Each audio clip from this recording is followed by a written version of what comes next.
All right, here we go. Go Sports Radio. Carver and Cuthbert here with you from Borrelli's Taproom in Long Beach on the island on a beautiful Thursday afternoon. Beautiful Thursday afternoon. As we have a very, very busy show today. Dennis Bernstein, fourth period, Sirius XM NHL Radio, gets us ready for Stanley Cup playoff action, including he'll be at Kings Avalanche Game 3 tonight in Los Angeles at the Crypto. As I've been very impressed with the Kings over the first two games. Very impressed. We'll see if that turn into something tonight, maybe a win, and not get swept in this series by Colorado. Talk about the games from last night. Oh, man, the Penguins are. We have our first team in the Stanley Cup playoffs that is officially finished, and that is the Pittsburgh Penguins. They are done. Put them on ice. Down 3-0 to the Flyers. The Mets won a game. Woohoo! It can happen as they win at Citi Field last night. The Yankees going for the sweep in Boston against the Sox with Schlittler on the mound. Knicks Hawks Game 3 tonight in Atlanta. NFL Draft Round 1. This is all today. Just today. Not like the weekend. Today, all this stuff is going on. Mike Carver along with Paul Cuthbert. Hi, Paul. How you doing? Perfect for episode 50 of the season. Is that what it is? Episode 50 today, buddy. How about that? Nice working with you, pal. Oh, good job. Good job. Good job. I'd rather get this for. There you go. Cheers. Mine's still at the bar. Okay, well, we're gonna have to get you yours. We'll get you yours, later. no problem. How you doing? That's a lot going on here this evening. It might be a little too much. Is it too much? Is it too much? It might be. Is it too much? It might be, but we're still gonna try to squeeze it all in. I tell you what, at some points. Feeling good, Mike. Beautiful day here in Long Beach. Feel good Thursday? Yeah, feel good Thursday. Definitely gonna be beer Thursday today, no doubt about it. And we got one of our faves, Denny Bernstein. Oh, I love Denny. Denny's an all-time great, one of the all-time greats. And it's anytime you get to talk pucks with him. And I can't wait to hear his thoughts on a couple of these things, including how the Kings have played. What a win. Another double overtime game last night with the Stars getting it done against the Wild in Minnesota. Great game. Series.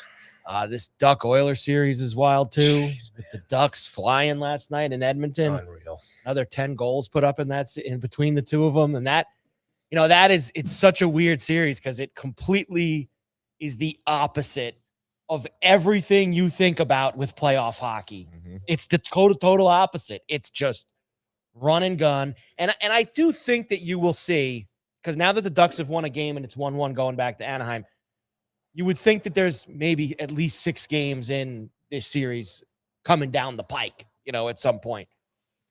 I don't think it'll be like this as it goes. I think as you get deeper into a series like this, even though it's 6-4, crazy game, I feel like it'll get tight at the back end of the series. Like things will tighten up a bit, but maybe not. Maybe not. I don't know, man. Ask Denny that one. Yeah. Does he think the pace will ever slow between the Oilers and the Ducks? He's on the front lines. He'll have the answer because I tell you, man, it's flipping all over the place. So we're going to do tons of hockey with Denny. So in about 10 minutes from now. So we'll get into all that then. It finally happened. The Mets won a game. They 12 in a row they lost. They win last night against Minnesota. I watched the last innings. Yep. They tried. They did. They tried to make it 13, but they were able to overcome. Bizarre game again, back and forth. Weaver looked good last Weaver finished the job for them. Like that Yankee guy that he was on the team with there on the World Series year. Vientos looked like he was going to be the GOAT as he blew through the stop sign at third base, got thrown out at home, but then he drives in the go-ahead run and kind of makes up for it. But the Soto comes back. Lindor gets hurt. And now he's going to be out as he blew a tire going around third. I mean, if you're a Mets fan watching that game last night, you are just, I don't know how you're keeping it together. It's just, well, look, it's crazy. Maybe it's the start of a little, you start to maybe get things rolling now and, who knows? Well, I mean, they didn't start rolling with any serious amount of confidence yesterday. That was a big shwoo. It was. And like you said, it a little wind out of the sails because of Lindor getting hurt. That also takes a little wind out of the sails. So these guys not stretching before the game. It's almost like he did it on purpose. Like he just comes up late around third base. And even before the game, was really the interesting part, I thought, of the night, because yes, they won and they snapped their losing streak and they did all those things. But did you see Soto's comments before the game? Yes. I thought that was the most interesting thing of the night, because it plays into what I've said forever about this guy. And remember, before I say all this, I thought when he was on the Yankees, you love him in that lineup, hitting next to Judge. It is just, but you need to understand what you get with him, having him on your team. He is a phenomenal player. He's a top 5, top 10 player in all of baseball. He's probably worth, in baseball terms, the $800 million that Steve Cohen gave him and all that. But he is a mercenary out for himself. And for them, he comes back. He's been gone for weeks. Team's on a miserable 12-game losing streak. And of course, the first thing they're going to say to him, because, when you make the most money, Paulie, there's a little bit, even though it's perceived that Lindor is kind of the leader of the team and all this other stuff, when you make that kind of dough, it's perceived that you gotta have some finger on the pulse of your squad. And when you come up to the guy, and the first thing is, you've been contact with, you've been with the team, getting everybody, it's been tough going. And he's just like, nah, I didn't talk to anybody. It's like, they've been on the road. I haven't talked to anybody. Like, he is so not, like, he is on his own island. Not part of his resume. It's not hitting the ball, and that's about it. As far as leaders, communications, friendships, all that other stuff. I mean, it was kind of that way with the Yankees a little bit too. And, when you're on the Yankees, and I know we're definitely going to get into this later too. Right. Judge and Stanton are basically the leaders over there, and they take care of all that stuff. Changing all the traditions on the team as well, which we'll get to. Yeah. I want to hear your thoughts on that, but we will get to that later on. I don't want to, because we got Denny in a few minutes. That could be a wide-ranging conversation about the stuff that came out about the uniforms. But sticking with Soto here, you need to know what you're getting when you signed him. And, you get it. You're going to get numbers. You're going to get production. Do not ask for anything off the field, because you ain't getting it from him. You're not getting leadership. You're not getting any of that. He is a businessman. Mm-hmm. He's a mercenary. Yeah. He's an exec. He is getting paid to do a job. He comes out and he hits his 320 and his home runs, and he does, that's what he does. You can't expect any, like, I'm going to rally the guys, or I'm going to do this. What did you expect to say? Oh, I've been talking to him every day. We were trying to get out of this. I'm trying to. I guess the one thing you tip your cap to him for is he's so damn honest. He's just like, I don't talk to nobody. I haven't talked to anybody the whole time. As soon as the Yank went on that contract, man, and that money started transferring into the bank account, it's over. I will say this. It is going to be an absolutely excruciating rest of the season for the New York Mets fans, just because of all the different variables here. Just because of the fact that, you're just trying to win games. But then you look at the composition of the lineup, the composition of the personalities, the leadership. You have coaching questions now. You have ownership questions. You have, GM questions. You have so many excruciating things that these fans are going to have to deal with outside of just trying to enjoy baseball and getting some wins here and having a fun season. So, look, it's going to be on the players right now. I did notice last night, the guys in the lineup for the Mets were showing a bit of passion and some heart out there in the lineup, getting juiced up a little bit. But they're going to have to produce, man. That's just really what it comes down to. And they're going to have to take some own pride in their own selves. Right. And give something back to the fans, because, man, just buckle up, because I don't know. I don't know how many more punches Mets fans can take. And it's only a week left. It's April. Yeah. I mean, it's not even, you haven't even begun to get into the heart of the season yet. Like, this is still, there was haven't even played with any division rivals yet or anything like that. No, they haven't. They play the Nats next week. They haven't played the Fish yet, right? I don't think they played them. They haven't played the Braves Atlanta yet. They haven't played Philly. They haven't played anybody yet. They've been playing all these American League teams and all these other different.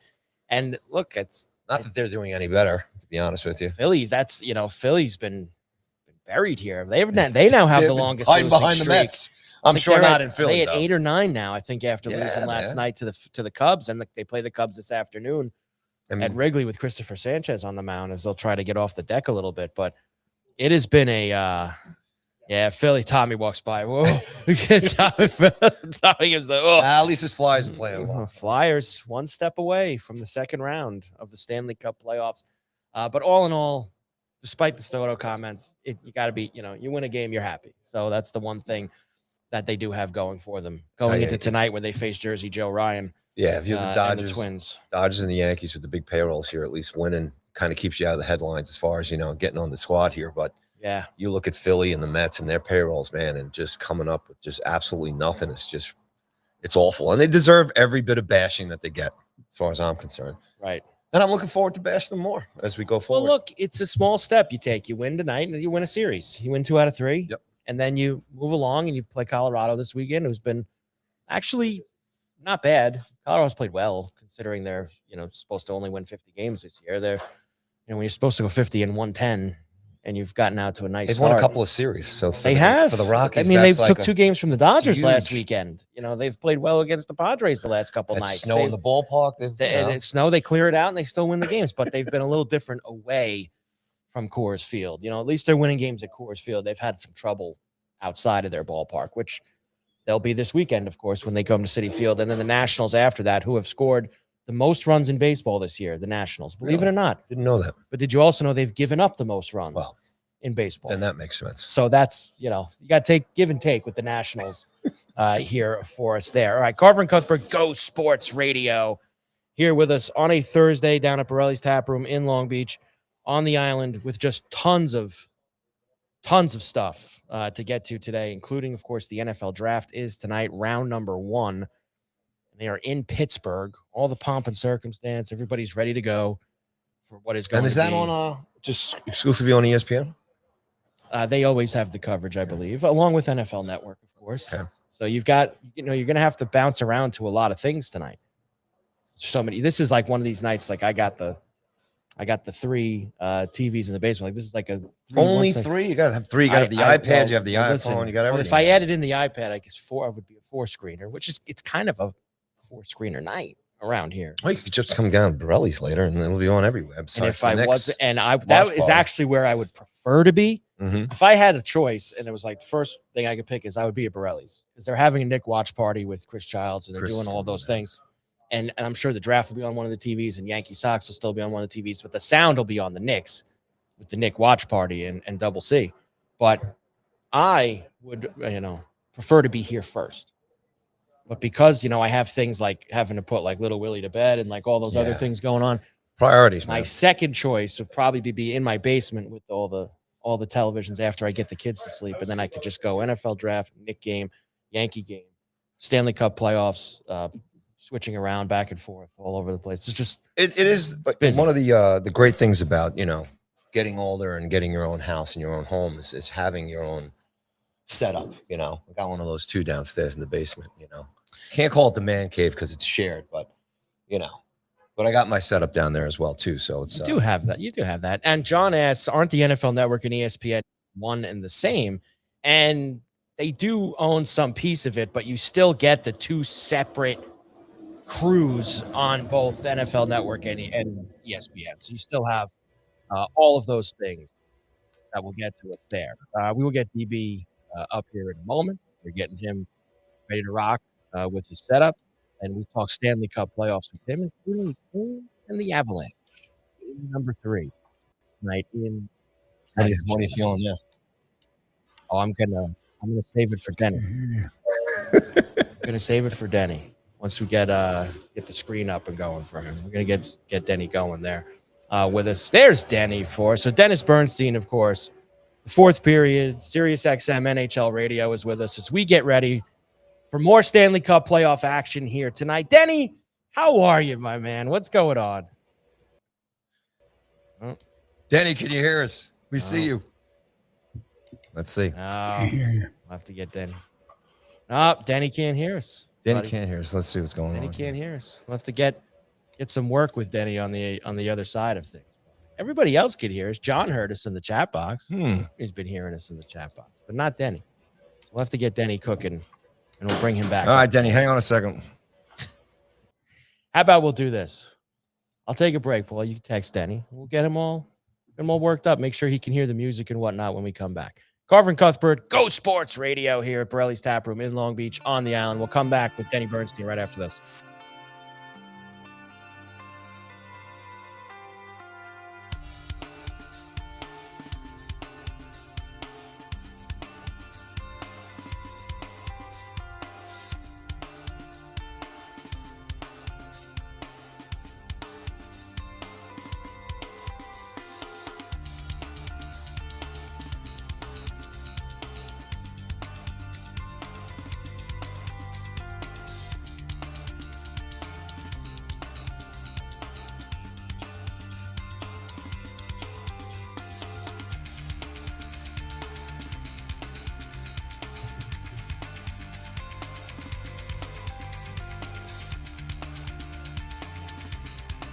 All right, he's good.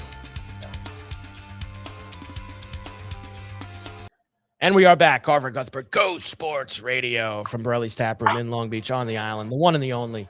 The fourth period of Sirius XM NHL Radio, of course, is Dennis Bernstein. Denny, how are you, my man? Doing great, Carver. Technology is a wonderful thing sometimes, but great to be on the show with you today. Well, look, Denny, sometimes you do have these hiccups, but yeah, let's remember this. This technology does allow us all the way out here at Borrelli's on Long Island to talk to you all the way out in sunny Southern California. So that makes things good. Oh, yeah, for sure. Absolutely. Great to be with you. And which is your 50th episode or something like that? Yes. Happy anniversary, fellas. Appreciate it. Thanks, Denny. Thank you very much. Appreciate you coming back on with us, man.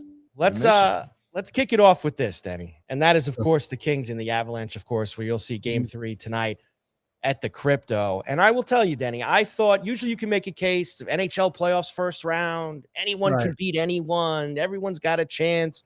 Out of all 16 teams, I thought the Kings had the least chance of winning. But I have been very impressed, Denny, with how they played those first 2 games in Colorado. And I don't think they're going to win this series, but I actually think coming home tonight, they got some gas and maybe can actually win a game in this series this evening. Yeah. Look, the game's been tied on the scoreboard. And look, when push comes to shove, you need a big play in a big spot. Colorado made it. Kings didn't. Especially in game 2. I think right now the Kings saying, okay, we're not getting steamrolled here. And they're probably frustrated after game 2 because remember, they had a lead with 7 minutes left.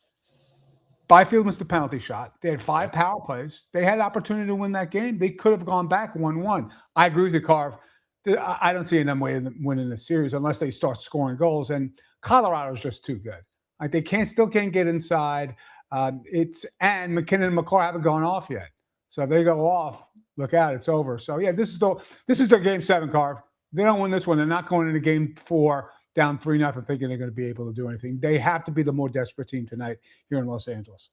I agree. I think no matter what, if they win tonight, it's going to be the only game they win in the series, or they're going to get swept. I don't think they'd win a game 4 down 3-0. But do you think also there's been a little bit of mix of, Colorado played the last month and a half, 2 months with really nothing to play for in the regular season. Do you think there's a little bit of it's taken Colorado some time to get ramped back up? Yeah, probably. And they might probably be taking the Kings lightly because if you look at the 2 teams, I mean, they won the President's Trophy. The Kings had to get a 5-game winning streak to make the playoffs. All right, so yeah, so I'm sure this is not, and they're not playing they're not playing Minnesota or Dallas here, right? So I think maybe a little bit, but they did what they had to do. And now they say they're comfortable playing these low event games, these 2-1 games. Well, here's the thing. You got to score more goals, Colorado, because you're being a team 2-1 who's one of the worst offensive teams in the league. So you should win these games 2-1. So yeah, I think look, I have the Avs to win the cup. I look at that depth, I look at the defense. And if Wedgwood's going to play like this, now the one caveat with Wedgwood, his numbers are great in the first 2 games, Carv, but no traffic. It's all 1 and out. It's a possession, it's a shot, and they clear the zone. So he hasn't been spectacular. He's been good on a penalty shot. He's been good in a couple high danger chances. But yes, the Avalanche are the better team. But this has to be their Kings game 7, like I mentioned, for them to get any shot at extending the series. Denny, obviously you've been covering this sport for years, up front and close. We're big fans, obviously. Does it surprise you in the first round here? You talk about, Mike bringing up the fact that, the end of the season, they kind of maybe coasted a little bit, nothing to play for, getting the legs here in the front first couple of games. Not seeing teams or franchises maybe learning from that first round, maybe the complexity of it or the lack of maybe just taking care of business. I mean, you see what the Flyers are doing right now with Pittsburgh. Obviously, a little fun going on there for them. But a team like the Avalanche, an experienced team that's won the cup, it's been there, not maybe necessarily putting the hammer down. What's your just take on that as far as year after year, first round of the playoffs in the NHL? Is anything just not surprising? It just in terms of teams adapting and learning from seasons before? No, I think that my biggest takeaway is that there's so much parity in this league. You could have 3 or 4 series go 7 games. You could have Canadians and Lightning going 7. You could have, I think everybody thinks Dallas, Minnesota's going 7. Could Ducks, Oilers, maybe. Golden. You saw what Utah did. They walked in there. So I think it's a question of, at least for the first round poll, you look at some of these matchups like Utah and Vegas. Vegas has tons of experience. Most of those guys were on the Cup winner. And Utah, they were the Arizona Coyotes 2 seasons ago, right? So I think so. There's a learning experience, but for the Utah to go in and win that game in Vegas got a really big for their confidence. And same thing with the Ducks. Like most people pick the Oilers, but now look at Connor McDavid. Looks like he hurt both ankles last night. Yeah. Ducks are going to score goals. Edmonton's not good defensively, so I think some of these series are teams that have been there before multiple times, like Vegas, like Edmonton, like Tampa Bay. Same thing. Although the Canadiens were in the playoffs last year, like it's more of what does it take? I think that these younger teams are learning, Paulie. It's cliche, but you're fighting for feet in the regular season. Stanley Cup playoffs, you're fighting for inches. The games do change. That's why you see a closer game than people expect with respect to Colorado and LA.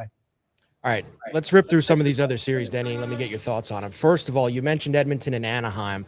Yeah. Of course, they have played at the typical Edmonton and Anaheim pace over the first 2 games. Do you expect that if this thing gets into game 6, game 7, that things tighten up a bit, or is this just going to be pond hockey the whole way through? No, I think somebody else on some show, somebody asked me the likelihood of one series getting a game with 10 goals. This is a series. No, play the over every time till you lose. Every time. And you probably won't lose. These teams are not interested in playing offense. They think they can outscore their mistakes. That's their mentality. That's how the script's going to roll. I don't see a 2-1 game here because as much as people like those style on net, his overall save percentage is like .889 for the season, and Connor Ingram hasn't had any big saves. These teams don't play defense. Their power plays are excellent. Now this is going to go to script. I think Edmonton will win, but the games are going to be 6-4, 5-4, 7-5 all the way through. Vegas and Utah. You mentioned I've been impressed with Utah over the first 2 games. They could easily be 2-0 going back to their place for game 3. Yep. I agree that Vegas has the experience advantage. I still think Vegas is going to win this series, but Utah, like the Kings, has shown me a little bit more than I expected in the first 2. Yeah, and they won a game that, they could be up 2-0 too, Carv. But the one thing about the Golden Knights, it's been a really weird season for them. No team trailed the most in a game than the Golden Knights during gameplay. And they were the best third period team in the league. That's why you saw the comeback victory in game 1. But Utah held on. They're tough. I would have picked Utah in this series, Carv, until that 7-0-1 by Vegas at the end of the season. Said, okay, Torts woke them up now, but they're not that great defensively. Yes, Carter Hart's been good in net. Thomas Hertl can't seem to score a goal, even though he got an assist the other night. This could be a long series. I agree with you. I like Golden Knights because of the experience. But this goes probably 6, maybe even 7. But it's an excellent experience. Even if the Utah doesn't get through. Game 3 in Salt Lake City is going to be crazy in that building. It's one of the loudest buildings in the league. So this is a nice run for the Mammoth. We'll see if they're for real in Game 3. And Denny, on the Vegas side of this, with obviously the Torts hiring there at the end of the season happened out here on the island with DeBoer as well. But Torts had a really good run there at the end of the season. Just your take on any adversity here, as far as if Utah does give them a good series here going forward, because we haven't had to see Torts necessarily sweat yet with Knights up until that loss the other night. So just your take on, Torts' history and where do you think he might manage the rest of the series? Didn't he say before the playoffs started he doesn't care? Like, I don't care what anybody says. I don't give an S, like if I'm making changes in the lineup. So they're not going to panic. He's not going to panic. He's been around the block. And the team, it's all experience. There's all guys that have won there. Think Mark Stone's going to panic if they go down 2-1? No. They still believe they can win this series. They're not as good defensively because there's no Petro, and Nick Hague, I think, is missing from this team who went to Nashville. So I don't think they're clearly as good as the team that won a championship, but they're not going to – are they going to panic in game 3 of the first round? No. So even if they lose, they would have faith they could get game 4 and eventually win the series and go back. They are the favorites. They should be the favorites because of the experience, but Utah's a live dog in the series. They are a live dog. You mentioned Minnesota and Dallas. I agree with you. I think that it's going to go 7 games. And I think that this is the kind of series, Denny, where I said yesterday, whoever wins tonight, I'm going to pick the other team in game 4. Yeah. And they go double overtime. And when they go 2-2, whoever wins game 5, I'm going to pick the other team in game 6. Like, it just feels like such an even matchup that we're going to get 7 games out of it. Well, coming in, cats like you and me said 7 games. And after 3 games, what does it look like? 7 games. Didn't look like that in game 1. Look like, oh, maybe Minnesota's the team. And then you're right. And you know what? Can't take penalties against Dallas. No. So that's a brutal way to lose the game last night on a delay game over the glass. You just can't take penalties against them. They're too good with respect to the power play, and they're still missing Rupe Hintz. But I agree with the Carp. This smells like a 7-game series all the way, which would probably help Colorado if they can get out early against the Kings. Let's go to the Eastern Conference now. Buffalo-Boston Game 3 tonight. I've loved the Sabres this year, Denny. I had nice big ticket on them to win the Atlantic at plus 750. Yep. They Beautiful. came through for me. I love the story. Haven't been super impressed with the first 2 games. You take the last 8 minutes out of game 1, and the Bruins have really took it to them, and that's on the road. Bruins play a lot better at home, and now they're going back to Boston tonight. I'm a little worried about the Sabres. Should be. The Bruins beat them 4 out of 6 this year. They beat them 3 out of 4 times in the regular season. They could have won game 1. They didn't go to though. That they did get caved in. I mean, if you looked at shots on goal, it was just a matter of time before. But all the pressure's on the Sabres now because Carver, it's been romanticized, and I'm with you. I'm happy for these people. Those crowds are nuts in Buffalo. Yes. It's great to see. Josh Allen going out there, banging the drum, shooting the beer. It's wonderful. But are they a great team? It's a great story, and I like that. The Bruins, I knew it. Like they had the best player in the series in Pasternak. Swayman's playing very, very well. Better goalie. Yep, they're a physical team, and all the pressure's on the Sabres because the Sabres have to win the 2 games, and now they got to go into Boston and win a game. Can they do that? Yeah, they're talented enough, but the game changed, and they learned a hard lesson in game 2 because that was not a good performance. Now they have to bounce back. They have to be resilient, and there's just a handful of guys on this team. Jason Zucker's played in the playoffs. Some of the guys they picked up like Logan Stanley at the deadline. But they don't have a lot of experience in the playoffs. The game changed. I mentioned this before. So I like the Bruins in 6 in this series to start. I still like them because I think that the Sabres, it's just very, very different. And the Bruins, I think their game travels in the playoffs. So I do still like them in the series. Yeah, and I think quietly, if the Bruins do end up winning that series, I think they might be pretty good to go long, maybe a little longer in the playoffs. They've kind of had a quiet, successful season here this year, and pretty impressed with what they're doing. Carolina looks like they're going to take care of Ottawa pretty much, as far as that series is concerned. The Lightning and the Montreal series is just looking like a lot of fun. Yeah. You see Montreal win the first game, and then Cooper comes back. It's really tough with them. You see kind of a little dirty type of game, which they're pretty well known for. Just your take on the vibe of this series between the Bolts and the Habs there, Denny. Oh, I love them. It's like great fights are by styles, right? And they're 2 different style of teams. Right, you have the Montreal speed and energy and youth, and it's stressing Tampa. Look, they didn't play well in overtime. They didn't get a shot on goal, and they wound up losing that game. Or will over time, as the series gets deep, will Tampa's experience start to take over the series? That's the question, right? Because do the Canadians have enough talent to win the series? They do, but the experience certainly lives with the Lightning. Now, the big kick factor is no Victor Hedman for the rest of the series. Yeah. Probably, that's a huge consideration. That makes this that probably makes this a 7-game series, right? So it's been entertaining. I would still go with Lightning at home in a game 7, but they haven't played at home. The last, I think they had a 4-game losing streak at home in the playoffs before they won the other night. So this looks like a long series. I just think the Lightning experience might come out to be what proves to make the difference in the series once we get deep.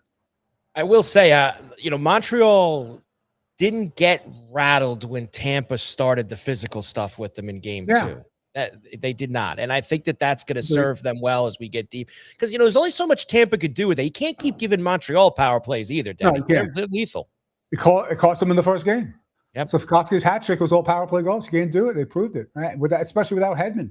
And when your coach calls you stupid, like after game 1, right? I mean, come on. You got to wake up. This is an all-timer coach who's saying the team's dumb. You got to play smarter. They can't take those penalties against the Canadians. You're absolutely right, Carl. I thought, Denny, the most dangerous team in the Eastern Conference when we started the playoffs was the Philadelphia Flyers because they were so hot coming in. Vladar looks like Patrick Waugh in 1986, and this Martone kid is completely energized that entire team. Yeah. They're dangerous, Denny. Yeah, they're dangerous, but they're playing an old team that's not as fast. That's very true. And that's the one team that can't chase a game. And they've been chasing the game for 3 games. Great story in Philly, great rush to the end. But I look at their center play. I'm like, okay, so they're going to go beat Carolina after this?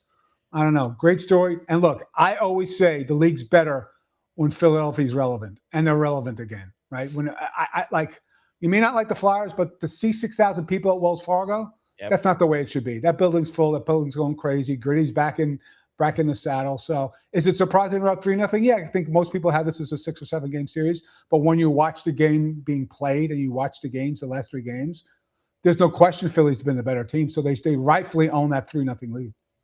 Now, I know you're usually a Carolina. You pick Carolina a lot, Denny. Yeah, I picked them 2 years in a row. I can't do it. You see, you're not on them. Obviously, they're not going to go to the Cup final. I don't think they'll screw up against somebody at some point.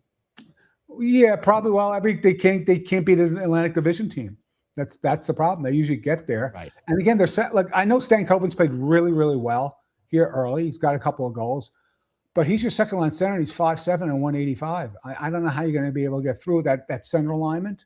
I think that's always been their Achilles heel. So they're good enough. And what's going to happen with Freddie Anderson? Yeah, he's good early, but is he good late? No. These team always has happened to excuse. And they've done nothing wrong, Cup. They're a 113-point team. But I'm not picking them. I just don't think that when push comes to shove, they have enough size down the middle to win a championship. I was going to ask you that next because why are they playing Anderson? Why are they not playing the kid that had such a great year? Trust experience, right? And Freddie's your number one. I assume that Bus is going to get a game because Freddie won't play well or get hurt like he always seems to do. He's a really good insurance policy, but you got to go with Freddie. And they're up 2-0, so you can't second guess yet. Right. And he's played, he's safe with Allmark. Allmark's been really, really good. It is a mystery with respect to that. And that's part of the reason I don't trust Freddie Anderson to win 16 games. It's crazy. So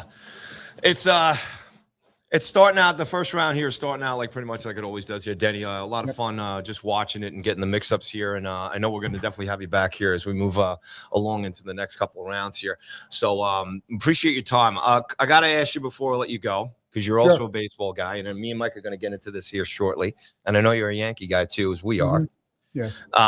Your take on these players here asking for these alternate jerseys now and becoming just like every other team in the damn baseball league. What's your take on that? When they ask for a home alternate, that's when I'll tap out. I have no problem with the road. And they have worn them before. They did the City Connects, but you can't touch the home uniforms. So I agree. They're just trying to make money. Like they should spend it on more players, right, Hank? Well, how about winning a championship first? Winning a championship since 2009, or maybe get a new manager and general manager. Sports are entertainment now, Denny. That's it. It's about money. Ask WWE and TKO. It's all about the money.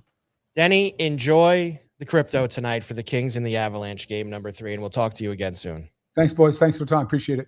Dennis Bernstein, the fourth period, Sirius XM NHL Radio. Always great to have him here on Go Sports Radio. Carver and Cuthbert here at Borrelli's Taproom in Long Beach on the island. I have thoughts about this jersey thing. I know that Paulie does as well. But a tremendous job by Denny there. And he's he's gun shy with Carolina because he has picked them the past couple of years to go to the Cup final. He's got PTSD, like a lot of people do. You know me. They got to prove it to me. I would never pick Carolina to come out of the East. I have absolutely no interest in those. Until I see them actually do it. All right, Paulie's going to let us know what's going on at Borrelli's because it's super busy. There's a lot of things going on, especially tonight. What's happening at Borrelli's, Paulie? All right, it's Thursday. That means it's Carnivore Night here. In addition to Carnivore Night, it could be Carver Night too if you get your butt down here, buddy. All right, it's Carnivore Night. But it's also the Knicks watch party tonight, as the Knicks have Game 3 against the Hawks. And Chris Childs is going to be in the building. So in addition to the Knicks game on all the TVs and the sound on, if you got $42.99, you get a choice of veal, pork, or steak, super salad, and dessert, and then endless wines and bottomless beers. So you can come down here and have a really rootin' tootin' good time here with the Knicks game tonight. So that's Carnival Night tonight. All right, Friday, live music all weekend here. Tomorrow, Logan Wally's going to be here, and followed by DJ Sims on the Friday night dance party on tomorrow night. On Saturday, Evan Kariga is going to be here with his band, the Trio, Evan Kariga Trio. That's going to be a lot of fun. And then DJ TM Select will be here on Saturday night. Sunday, Evan's going to be back solo here with DJ TM Select as well for the Sunday Fun Day party. And on Sunday, there's a special local bingo fundraiser here for the local Long Beach girls lacrosse team. So come on down if you're in the area. All the locals come down on Sunday Fun Day for a good cause and some great music as well. All right, what else we got going on here? Last night it was the Bruce Springsteen theme night here in music, and it was a lot of fun. Rosalita was here and got Born to Run. It was all some good stuff here down at Borrelli's. Coming back here on May 6th is Songs from Italian Restaurant. It's the Billy Joel night. And then a special U2 show here with the U2 tribute band New Year's Days. They'll be doing like a MTV Unplugged electric show here on the 20th. Free admission for all the music theme nights here and free admission for all the music all over the weekend.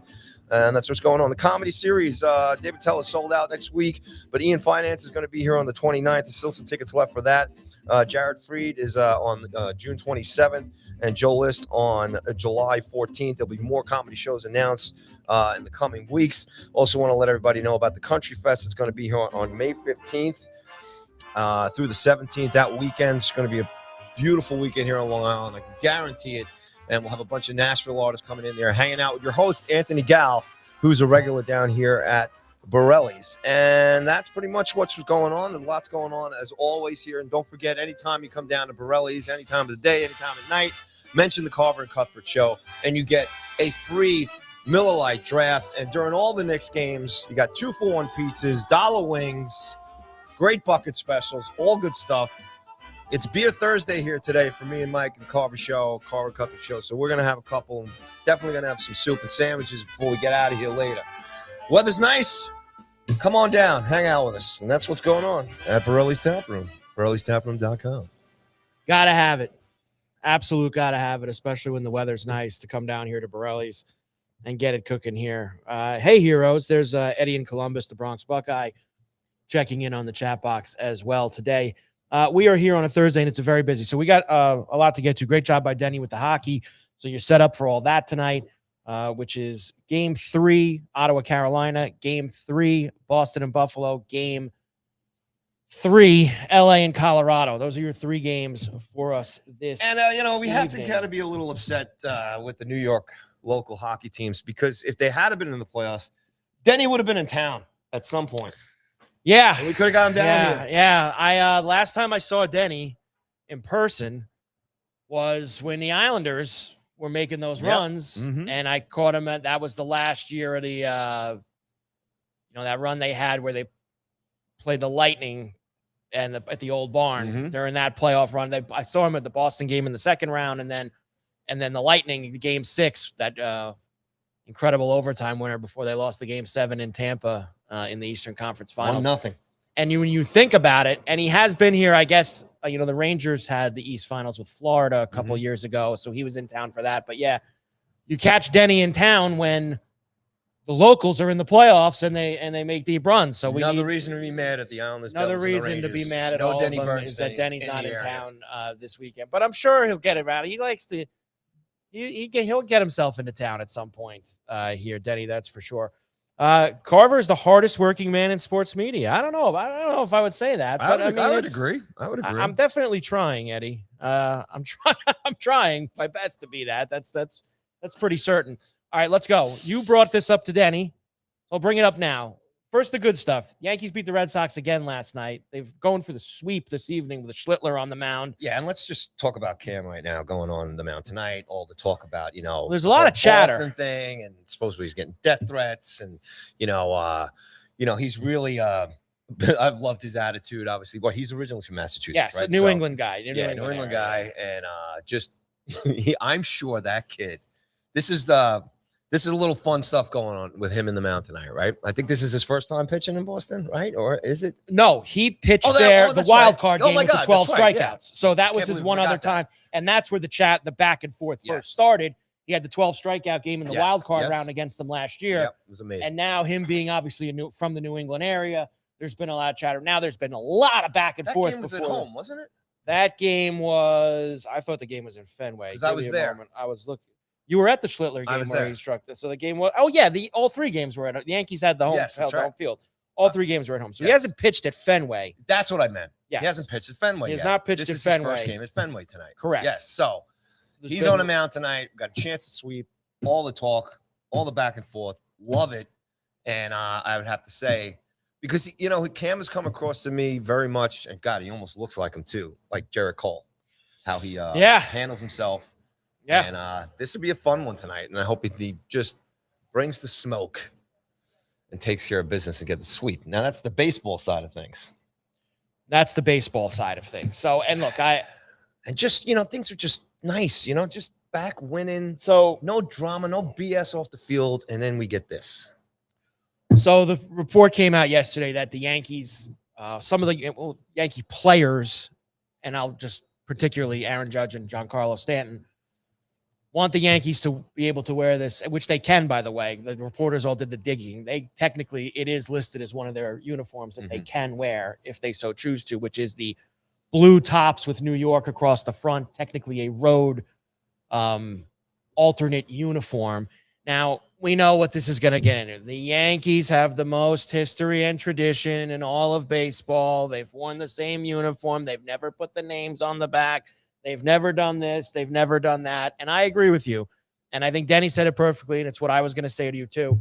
I would have a much bigger problem if this was involving taking the pinstripes off at home.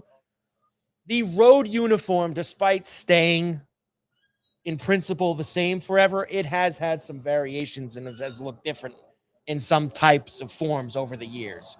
The colors of the New York, the other things, it hasn't been exactly the same like the pinstripes have throughout all of time.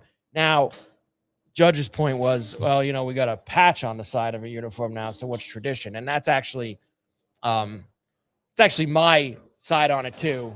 I don't know why people are so surprised. It's 2026. We now start extra innings with a runner on second base. It costs $25 for a Heineken in center field at Yankee Stadium. They have patches on the side of even on the pinstripes with whoever that insurance company, whatever it is that they have a patch for. I can go on and on about all the things that have changed, not just in baseball, but sports in general. Did you really think that for the rest of your life, the Yankees, the money-making machine that they are, weren't going to find a way at some point to make more money about other things? So I understand that aspect of it. Well, people buy that practice jersey. It's not like they have to. Yeah, but you sell more when they wear it in the game. That's what the data tells you. Yeah, the pinstripes. But there's something iconic about that gray and black combo. Judge and Giancarlo don't care about that. They care about looking good. This is the thing, and it disappoints me that it's those two guys leading the charge here. Well, and I'd be more lenient with them if they'd won something here. Well, I mean, look, they're both great. I know. Well, here's the debate, right? So they're two great Yankees. They've produced so much for them, sure, for the team individually, right? So they're the two star players on the team, so I get it, in that aspect of it. But yes, there's a big side of it too. How about you win something? I'd be more lenient with them if they'd won 2 World Series since they've been here, and they want, hey, you know what? These guys, they want to wear blues on the road. So let them wear with blues on the road. That gets, and agree with you. How about you guys just do what you're paid to do, and that's play baseball, be productive, and win a championship, and let ownership and the administrative side of things handle the tradition and all that other stuff. And how about you just, stop bringing this up? I guess, like, at the end of the day, we're older. I'm older. Well, that's the thing. This also caters to you. Got to remember. I hate the City Connect. You know what it is? I always have fun looking at like the City Connect jerseys on some of the other teams. Some of the, like you saw at San Diego. Some of them are good and some of them are awful. San Diego is horrible. I like what Kansas City's done, but there's a kind of a thing though that, like, I'm admiring that because our team doesn't do it because of the traditional look, the traditional feel, the history, and everything else. Right. And I just think that, like, with the facial hair thing. And again, that's another thing. They've wiped that away. I understand that side a little more of it because it's more of a younger generational kind of thing, and so on and so forth. But we deal with that. But if they start turning the Yankees into a billboard, well, that's what they are, changing things, and they are a billboard. I hate to tell you, but they are. But that's the beauty about them, that because they've stayed classic, that's what makes them so freaking great. These days are over. Okay. It's over. Come on. You want to go, you want to go back to tradition and barbecues and ball games, take a time machine back to the 80s. It's over. This is corporate sports now. And this is 2026. And the sooner everybody takes a grasp of that, the better, But because the it's Yankees not going don't anywhere. need this. They're not I don't like that it type either. of an organization that I don't needs love this it stuff. because I'm like you. I've grew up with things being And one if you way. go to a Yankee game, Yankee Stadium, Yeah. you'll see Yankee fans wearing all different kinds of Sure. combinations of jerseys and sweaters and T-shirts and everything. Yeah, that's true. So there is that mix. So why do they got to wear it on the field? Because Judge wants to, just like Judge wants music blasting in between pitches like it's an NBA game. Just Well, like Judge go wants, 3 for 4. this is the stuff that every they series want. in the playoffs. Then please. So, it is what it is now. It's a different world. And if you're going to scream and yell and get mad about it, it ain't changing. It ain't going back to the way it was. Now, I can agree a lot on the aspect of, I would prefer if these guys maybe won a little something before they started demanding so much other things outside of the game. But this is the world we live in now. now. I'm going to put you in Hal's shoes. If you don't How? mind. Well, how? All right. I will never be So in the his players shoes. are requesting this. Yeah. Let's say they say no. Does Judge and Stanton accept this and they go on, or is this going to be a bit of drama here with the players getting upset? Hal's not his dad. He would never upset the players. He would never fight back with the players. Hal doesn't want Do you any even of that. think Stanton or Judge would walk into old man Steinbrenner's office and ask him this? No, I mean, Stanton probably wouldn't even be here anymore if the old man was still here. But, no, I don't. I just, it's a different world now. If it ain't broke, don't fix it. Yeah, but that's not good enough anymore. Fix the championship problem. That's not good enough anymore. It's got to be all these other things. It's got to be flashy over here. It's got to be this over there. It's got to be that over there. It's got to be $25 Heinekens. It's $50 to park. It's over here. Oh, you want it? What kind of day? They gave out a hockey jersey last Friday night, didn't they? I mean, there's just only to the first 14,000. You have to get there like 6 in the morning. Which is another total scam that these places run. You're gonna make a giveaway. Make it for everyone who's coming. What the hell are you making it for? Only the first quarter people, third of the people that are coming. Stupidity. These teams are worth billions, and you can't give me another 20,000 jerseys to give to everybody who shows up, not just the first 14,000. Get lost. They got to pay the DJ who's playing all the music. You know between what? Pitches. Either way, The win a stadium game now. tonight and sweep the Sox. How about that? Yeah, how about win the division and secure home field and get back to the World Series and win the So then I'll give you who you got. Yankees in Astros this week, in Houston against the Astros this weekend, who have not played well at all. They're 10-16, the Astros. What do the Yankees do on the road in Houston? And then they go to Texas. So big Texas swing. They go Houston and then to Arlington to see the Rangers right after that. I think Texas is playing halfway decent too. They've gotten themselves back to 500. They did lose to the Pirates last night. I say the Yankees take 2 out of 3 in Houston this weekend. So so if you're ownership, right, and you sit there and you get the team, it's all right. You want your jerseys? You want how about you got to do this? Give them, in the entertainment business and in work, right? There's bonus marks, right? Right. For employees and stuff, right? Yeah. If you hit these marks, we'll give you this, we'll give you that. And I think, they should probably set some bonus marks for the team and the players. Yeah. And if you hit these, then we'll consider the alternate jersey. They're going to be wearing them. Get ready. They'll wear them this season. Sometime on the road this season, they will be worn. Because this is the way it is. Players get what they want now, and it's it'll over. be tied in with like a Netflix game, some kind of big. Sure. Yeah. And you know what and that was another one of their points, I think, was that they have worn some of these other jerseys on these remember they wore those jerseys in LA that time? It was like Players Weekend or something. They had these like black jerseys that they wore. Like they wore these funky jerseys at some point. But not in a real and it was game. like no. Apple TV Friday night game in Los Angeles against the Dodgers. They wore some crazy space looking uniform. The Dodgers did too. Both teams wore them. The whole league wore them that time. It was like Players Week. They've had other jerseys that they've worn in other aspects. This is just going to be a more permanent thing that they'll have. But it's a jersey. Beat the Sox tonight. I honestly don't even care what you wear. Right? Win games. We mentioned the Mets before. They play the Twins tonight. Looking to take 2 out of 3. Mets, Rockies this weekend at Citi Field. The New York Mets with Juan Soto back. Rockies are 3-10 on the road. Should sweep the Rockies? No, they should, but they won't. Right? They'll take 2 out of 3. I can't look again. It's got to be excruciating. They should Mets sweep fans, them. Right? Like I don't know what kind of Met team shows up at the field. You have no idea. Man, imagine the Rockies Just come the in. pressure on Imagine the them now. Rockies come in here this weekend and take 2 out of 3 from the Mets at Citi Field. That would get Mendoza. Like I said, fired. I think it's going to be just an excruciating season, rest of the season for Mets fans. Where like now you're in April here, so every series now is going to be like this. We can't lose if we do lose because it's just going to be just another, and then You seen this? Mendoza's still here, buddy, by the way. Yeah, but like I said, this 9-game homestand is what I think is the marker. What's their record at the end? What do they do in these 9 games? They're 1-1 so far. They've got 7 left. How does it end? Does it end 7-2? Does it end 6-3? I think if it ends in those, he's fine.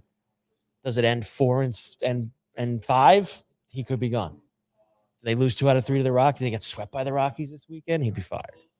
Will there be people in the stands? I mean, I got to give it up for the Met fans that were out there last night. They went to the game. I mean, a miserable night, but they were out there. Will they now? And they were doing it. Will the ballpark be filled up this week? Have you, outside of the Mets and the Yankees, have you seen this Murakami for the White Sox? This guy's on a mission. 5 homered in 5 straight games. He hit like a 450-foot shot to center field last night, and the Yankees could have had this guy. Could have had him. But the problem is he's on the White Sox. No. Well, he's on the. Well, that's the thing. That's why nobody is. I'm in on this Murakami. I love him. I think he's outstanding. You've been having from what I've seen, a little home run success there. We had a good week and a half. Yeah, we've had a really strong week and a half. And a lot of it, this Murakami's been a part of it too. So he's been helpful. But yeah, we try to get a couple each day. It's nice. Just getting one is enough. You ever get 2? He's in the zone, man. He's in the zone, and they're playing the Diamondbacks later this afternoon. You know who hasn't hit a home run yet? Well, in terms of, he's probably going to wear his alternate jersey with his neon sneakers. Who's that? Yeah. Who hasn't hit one yet? Jazz. Yeah, you know what? That's right. We're almost a month in. He doesn't have a homer. That 50-50 thing isn't looking too good for Mr. No, it Chisholm. doesn't. Tommy, I'm gonna have to have one more too, Tommy. Is that for me, Tom? Tommy, I'm gonna have to have one more also. Tommy, where's my big Peroni glass? Tommy taking care of business here at Borrelli's, as he always does in the afternoon when we're here on Wednesdays and Thursdays. Wow, Ravens tonight in the draft. Well, no, the Ravens they traded their pick out. They don't have their pick anymore. Oh, didn't they get it back? Didn't that trade fall through? They got the trade back. They got the pick back. Yeah, the Crosby deal fell through, so they don't have they now have that selection back in the mix. So I haven't gotten to 20. This draft sucks tonight, and I was gonna go there next. This draft is pathetic. I am so down on it. Usually you get some excitement. Force you to drink. You get some quarterbacks. You get some good, the offensive players, wide receivers, and Love's great from Notre Dame. You know, I love him at running back. You can't take a running back 5th overall. The Giants are probably stupidly going to do that tonight. So I'm just cheers, pal. I'm really just not. Yeah, cheers to you. Because I used to love the draft. Get all up for the draft, Paulie, but there's just no sizzle to it this year. There's nothing like we've known for months that Mendoza is going to go first. Well, I think all the sizzle is. Well, I guess, we were talking about yesterday with Joe. And great spot by Joe Lisi yesterday. Joe did a good job yesterday. Great stop. And the hair looked amazing. Joe always, it doesn't matter. He could roll out of bed and his hair's got that. So just to recap. Cement look to it. As far as what you're saying, no sizzle. Yeah. These players in the top 10, top 20, it's not really, what's the term, higher ranked or higher power? Well, no. Look, they're good players. It's not like, when you have years where there's, the draft that never has as much buzz when there isn't 3-4 quarterbacks near the top. Quarterbacks are sexy. Quarterback is what everybody wants to see. Who's going to be a quarterback? When you have years where, just like the year where, Caleb Williams, Jaden Daniels, Drake May all went in the top, when you have quarterbacks being taken, it makes the draft a hell of a lot more exciting. When you got a bunch of defensive players who, let's just call it like it is, like a lot of people don't know who these guys are. That's kind of what it comes down to. Like, not everyone knows who this Reese kid from Ohio State is. Mm-hmm. Nobody's, they watch college football, but they're not, in on a lot of these guys. It's a drastic change. This Bailey from Texas Tech, who's going to go second. He's not a well-known, he's a hell of a player. He's a game-wrecking type of player, but not a lot of people know who he is. And he's going to be the second pick tonight after Mendoza. You've known Mendoza was going to be first for months. There just isn't a lot of big storylines to it. Now, fans of individual teams, of course, are into the draft because they want to see, like our friends from Baltimore at the bar today at Borrelli's, they want to see who the Ravens take. I want to see who the Bills take late in the first round. Jet and Giant fans are pumped because they have multiple picks in the first round. From a fan base specific standpoint, the draft will always have buzz if your team has a pick in the first round, because there's always that, who's the next guy we're going to have? There's that promise of hope. There's that, and especially if you're the Giants, when you have 2 in the first 10, you have 5 and 10 tonight. We'll see how it goes. Or the Jets, who have 2 and 16. You want to see all that, but from like a broader, bigger picture standpoint, it's a snooze fest. Yeah, as I remember last year's draft, and obviously with Dart and Scatterboo, for the Giants in terms of their picks, but it was the kid from Colorado. But it was exciting for you because, I mean, from the Giants' perspective, you were excited when the Giants made the moves that they made, and that like, you're just sitting around like this is just like you're waiting around to see who's going to take 7 offensive linemen tonight. Like, that's just not like, it's not something that makes you run to the television. And they're obviously trying to sell you storylines and what reasons to watch, and not just for your own team. And it just doesn't have it. Like, even these wide receivers that are going to go high. And look, Tate's a really good player from Ohio State. The wide receiver from Ohio State's good. This Tyson from Arizona State has been moving up the boards. Lemon from USC. Like, these guys are really good players, but it's not like when Jamar Chase came out or Jordan Jefferson. They just don't have the same. Mm-hmm. Jefferson's a little different. He got picked in the 20s. I don't think anybody thought he was going to be as big a star. But you've had guys who you knew were going to be top 5, top 10 picks, and they had that like name value to them. And it's just not there this year. It just isn't. I don't think so. It's not there. Yeah, well, like I said, Jets and Giants, which we talked about yesterday, that's obviously where the tune is. And who are the other teams with the top 10 picks here that are standing out? Well, for tonight, obviously the Raiders have the first pick, and then the Jets are picking second. Thoughts are that they might trade that pick. We shall see how all of that goes. Third pick is Arizona. Fourth pick is Tennessee. Giants are at 5. Cleveland 6, Washington 7, Saints 8, Chiefs 9, and Giants again at 10. So Giants twice. And then that's it. After 10, just turn the TV off? I mean, you don't have to just...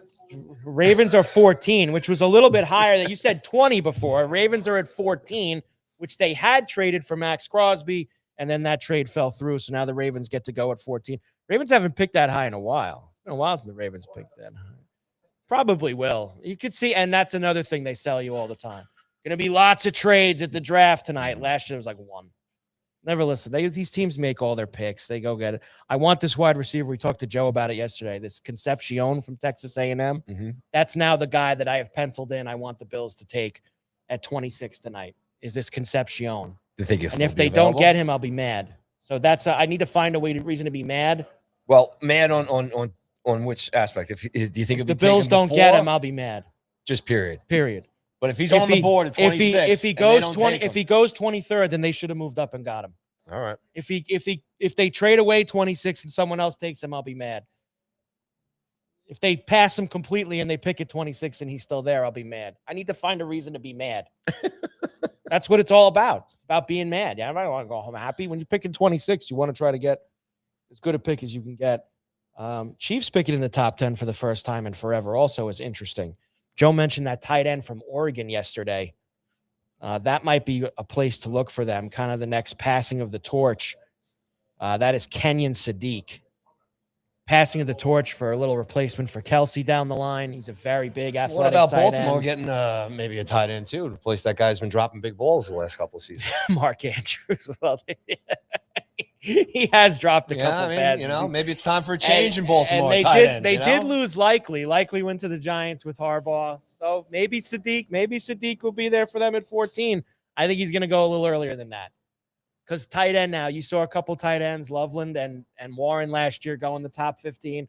It's kind of the big athletic tight end is really something that teams hone in on now. I think that guy goes earlier than 14. Joe thought he was going to go in the top 10 yesterday.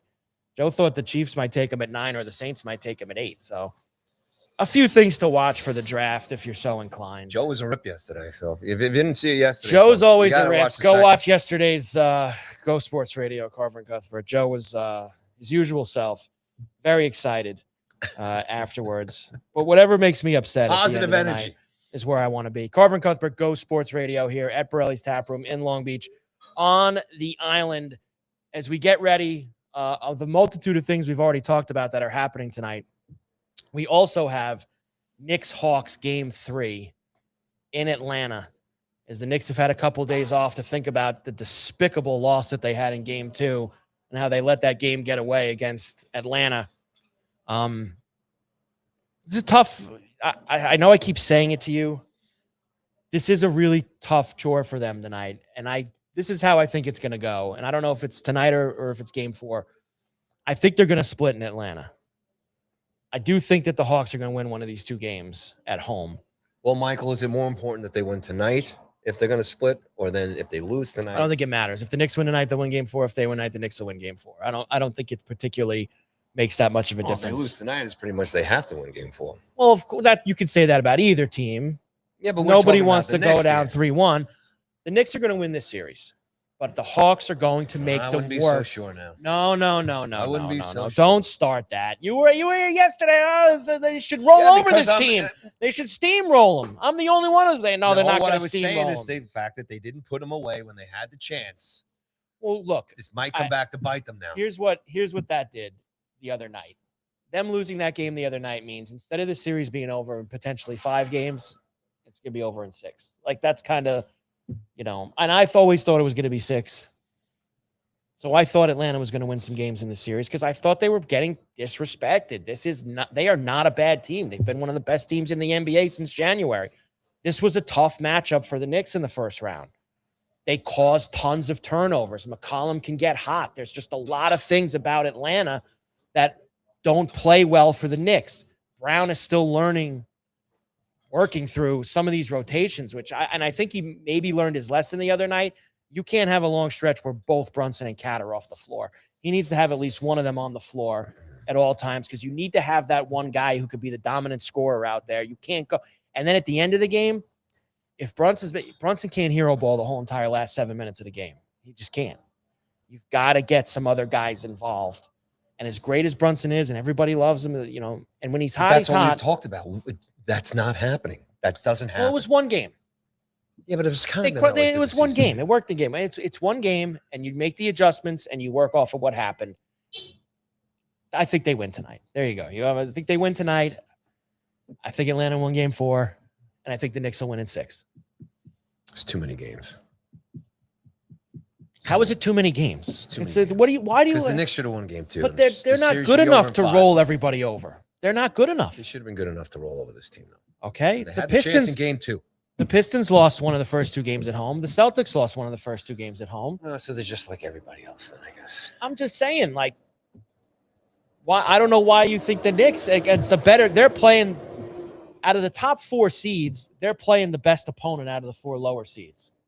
Guess I'm just a disgruntled, frustrated New York sports Just get fan. yourself ready for Knicks Celtics round 2. Yeah. They'll be just. What's that going to look like? I don't know how well that's going to look. We might not even get there. They lose tonight. I think they're in trouble. Nah, they're not in trouble. Yeah. They're not losing the series.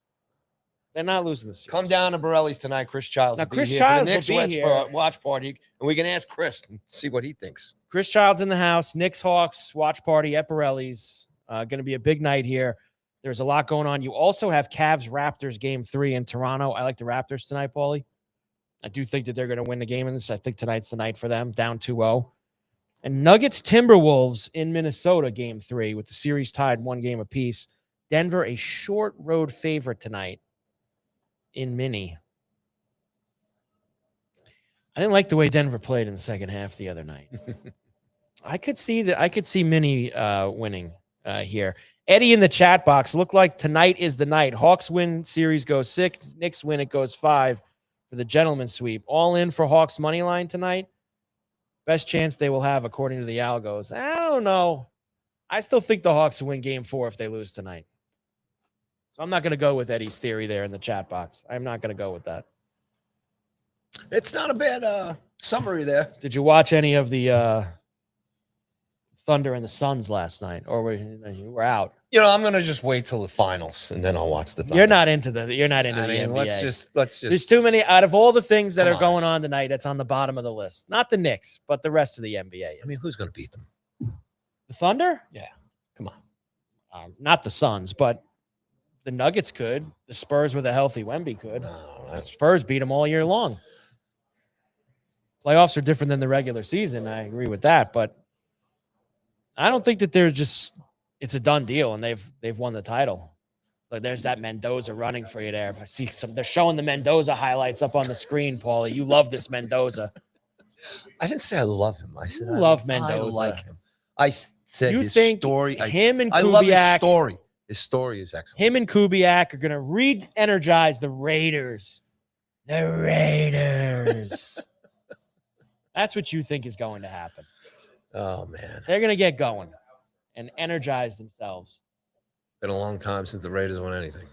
Will Brady be there tonight also to give him the jersey? Is Brady one of the Raider owners? Oh, no, that's right. He's not going. Why not? This is like another new thing now with another reason why the NFL draft sucks. Like, this is like the second or third time in the last 4 or 5 years that the number 1 overall pick declines coming to the draft. Doesn't want to. He's gonna celebrate with his family at home. Well, I do understand that his mom is not doing too well, so Okay, he's fine. I mean, staying you want close to do that. home. I I'm trying did to. see I'm that. trying to give the guy the business a little bit, and you throw me that. I mean, go there and put the jersey on and shake the commissioner's hand. Keeping it real.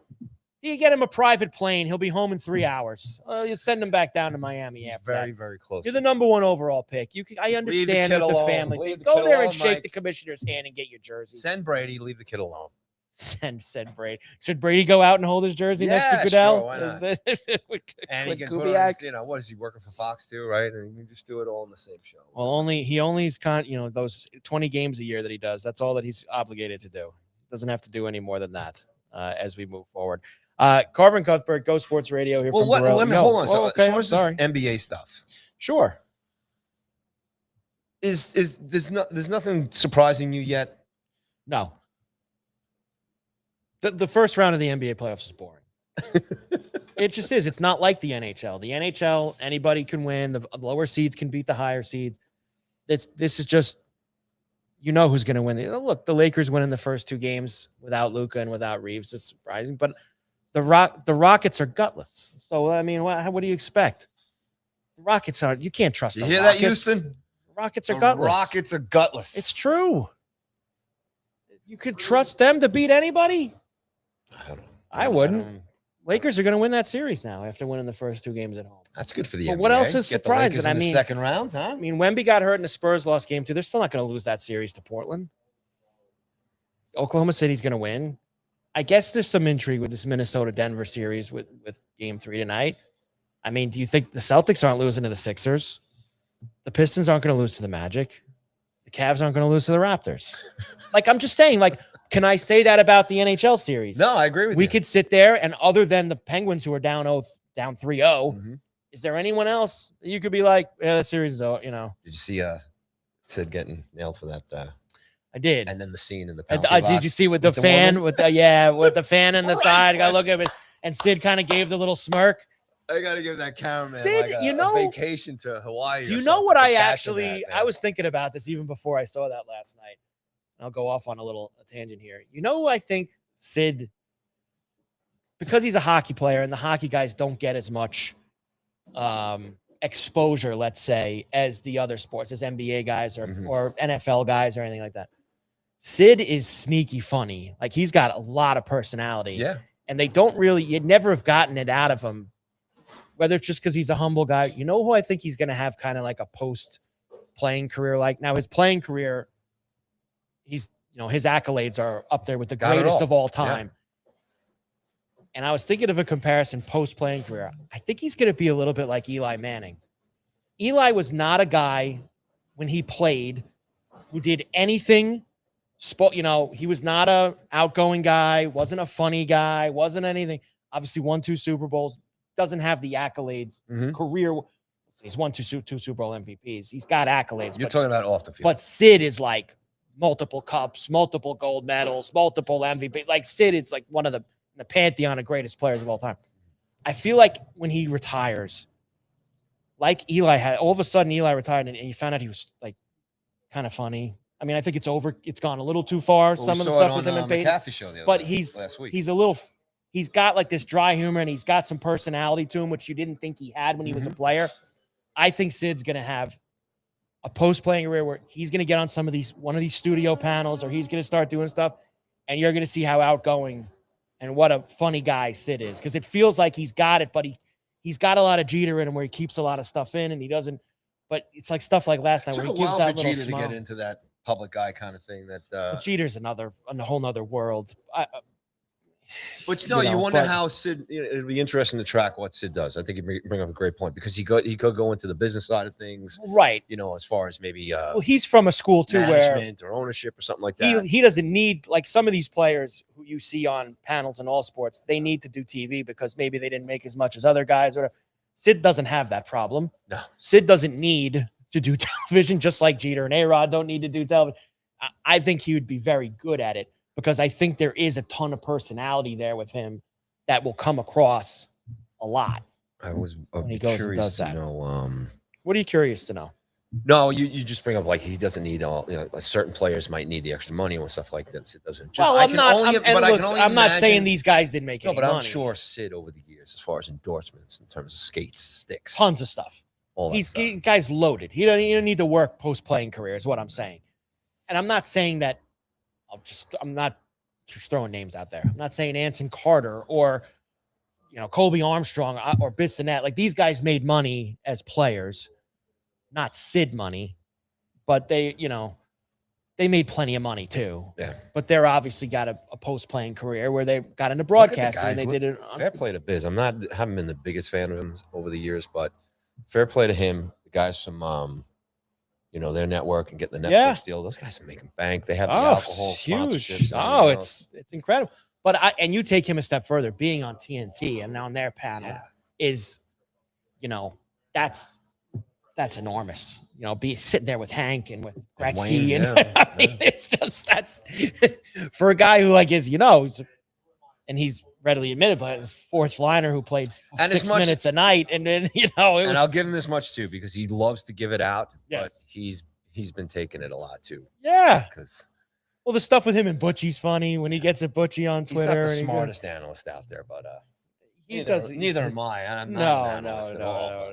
I'm not on TNT. No. Carver and Cuthbert, Go Sports Radio from Borrelli's Taproom in Long Beach on the island. Why don't you tell everybody one more time about everything that's going to be happening at Borrelli's, and then we'll come back and just one more time recap everything that's going to be happening tonight and over the weekend in the sports world, Paulie.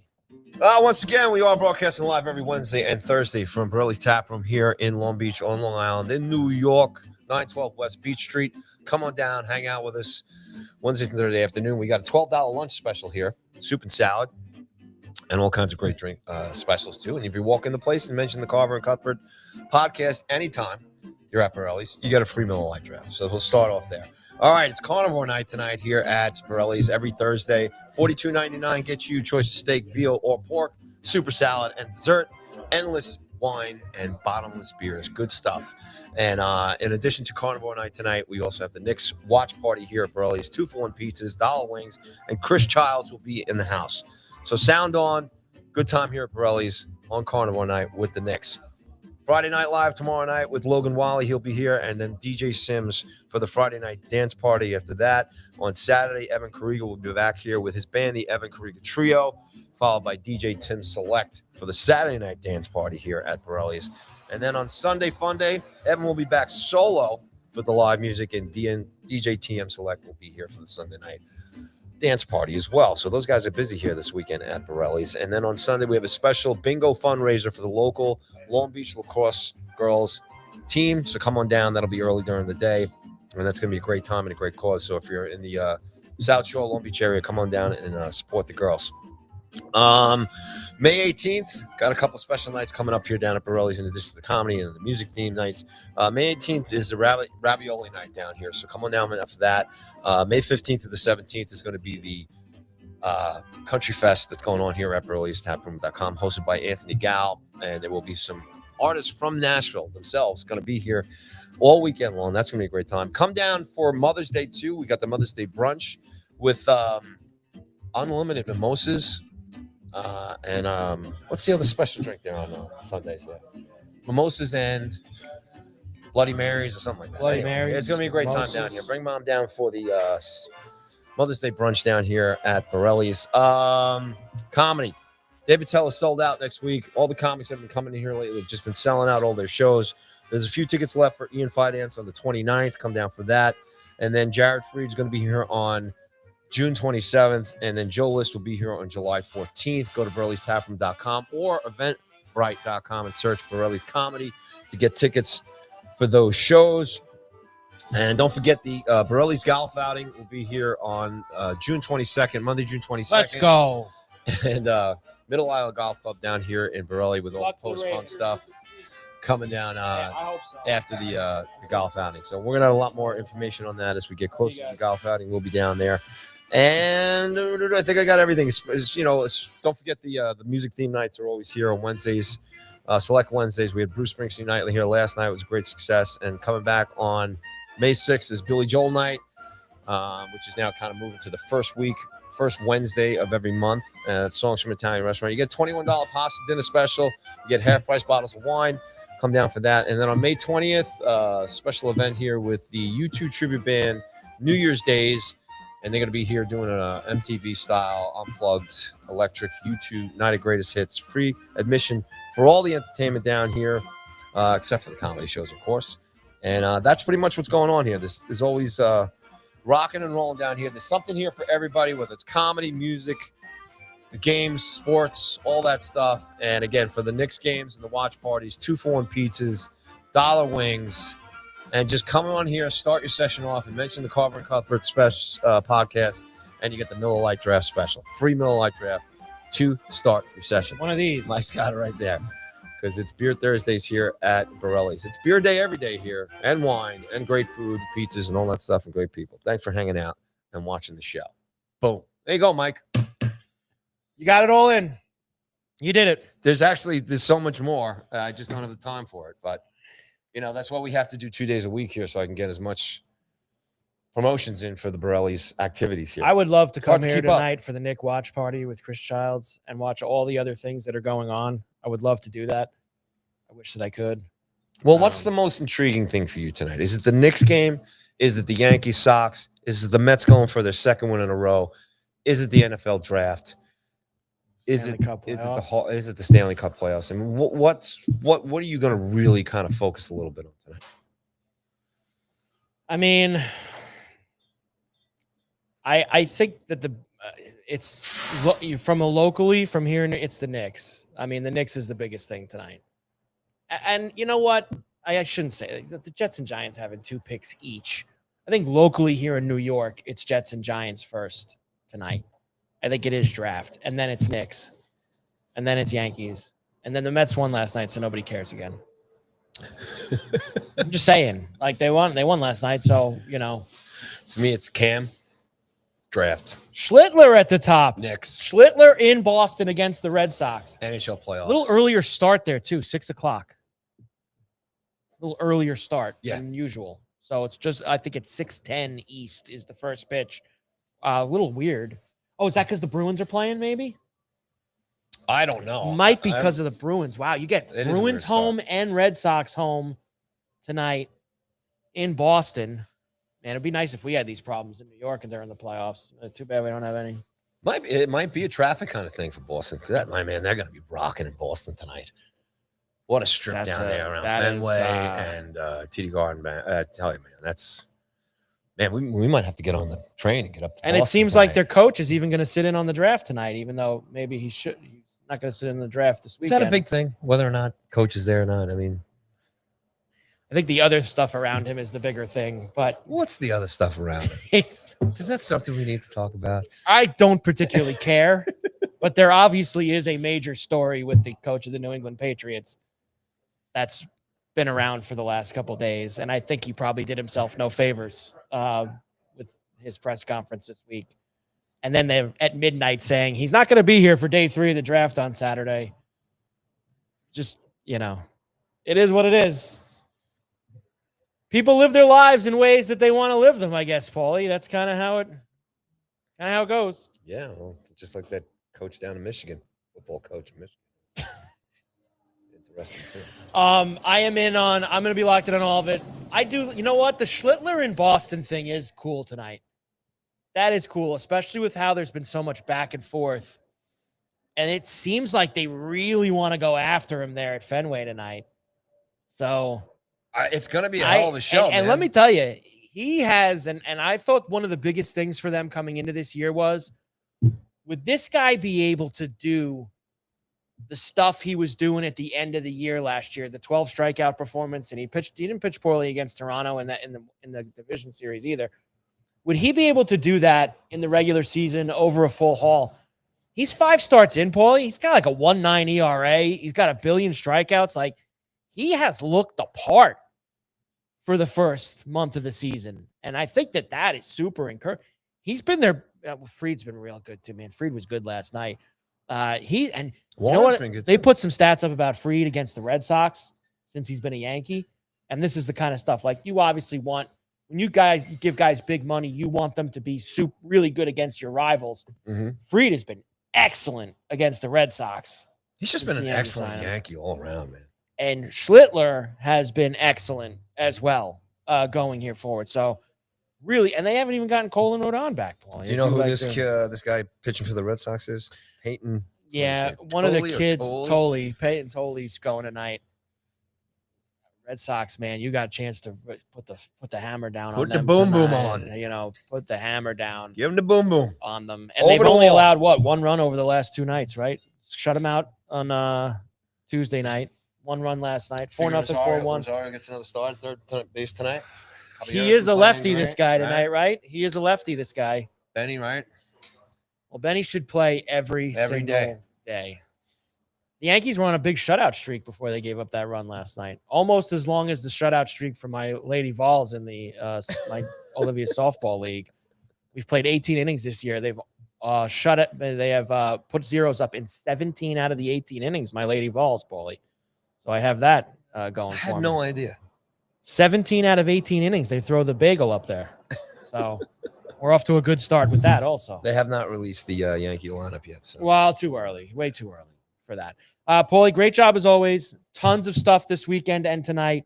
It's a huge sports weekend, and we'll be back next week, Wednesday, noon East. For episode 51. 51. A great job with 50. Great job by Denny Bernstein today.